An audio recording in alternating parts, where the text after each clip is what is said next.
everybody, Debbie Dowling, owner and creator of Over I'm 40 and Still Hot. And today I want to talk to you about the push-up. Actually, I want to break down the push-up for you. Why? Because I know I prescribe push-ups, and I'm sure you've seen in a lot of other workouts, the push-up, and it can be quite intimidating for women. Now, the reason a lot of trainers prescribe the push-up is because it's a wonderful workout, and it's a workout really almost everybody can do. Not everybody, every body. And it's really wonderful for developing upper body strength. There's the problem for women. Women don't tend to have as much upper body strength as men do, so we try to do a full body push-up, and when we can't do it, for whatever reason, we're like, oh, I can't do a push-up. Oh, it's too hard for me. And you struggle and you just give up. That's why I want to show you there's a couple different options. Everybody really can do a push-up. It's all about just finding the method that works for you. So the first one I'm going to show you is for the person who may have some shoulder issues or any type of mobility issues and they just can't get down on the floor. You can't get down on your knees and you go, there's no way in hell I'm going to be able to do a full body push-up. Well, let me tell you, the wall is going to be your friend.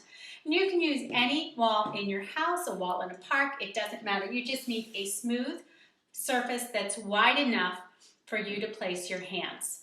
So what you're going to do, if you can't get down on the floor, you are going to stand an arm's distance away from the wall with your palms flat. Now, depending on how tall you are, you might be about 1.5 feet, 18, 24 inches away. I'm 5'2", so, you know, my wingspan is not too big. Anyhow, you're going to stand with your palms flat on the wall, shoulder width apart, maybe a little bit wider. And how you place your hands is going to determine what type of push-up you're going to do, but that's another video for another day. So today, I just want you to put a little wider than shoulder distance, and then I want you to slide your palms down ever so slightly because I want your palms to be at chest level. I don't want it to be up in your shoulders because this really isn't a pure shoulder exercise. This is a more chest, core, and shoulder exercise. So move your palms down because we really want to engage the pectoral or the pecs or what you know as your chest area. Now, your feet are going to be hip distance apart. Now your hips, I don't care what size you are not 2 feet across. They are not.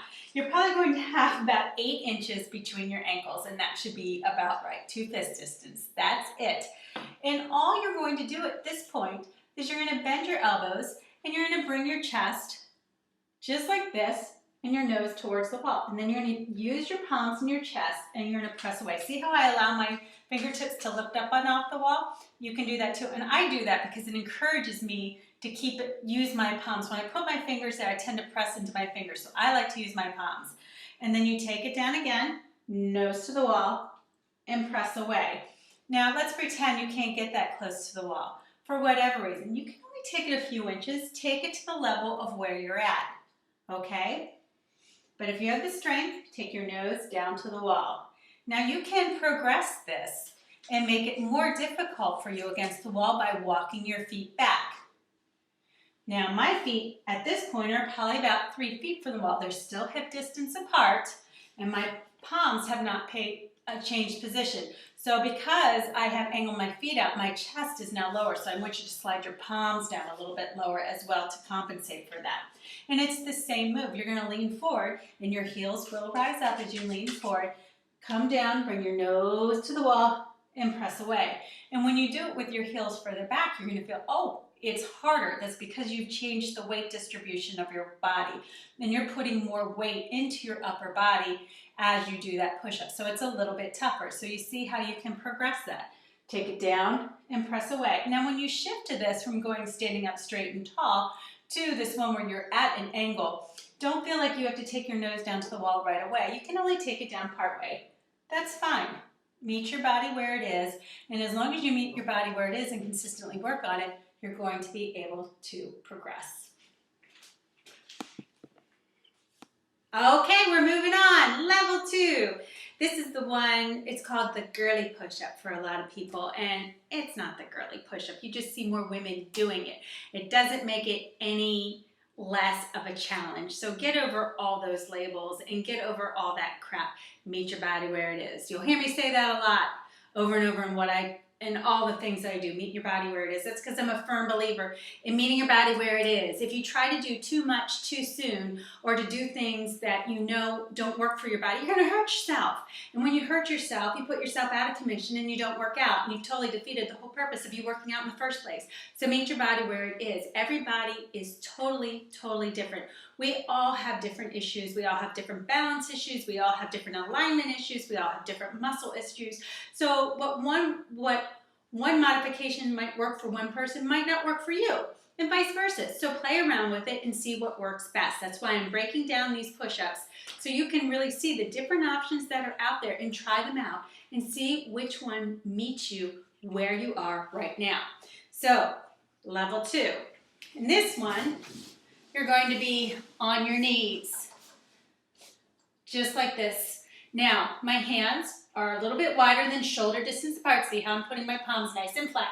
And my arms are not up here, like you see a lot of people do. I want you to slide them back. They should be directly under your shoulders by your chest. Basically, your tricep, which is this part, and your bicep, which is the front of your arm.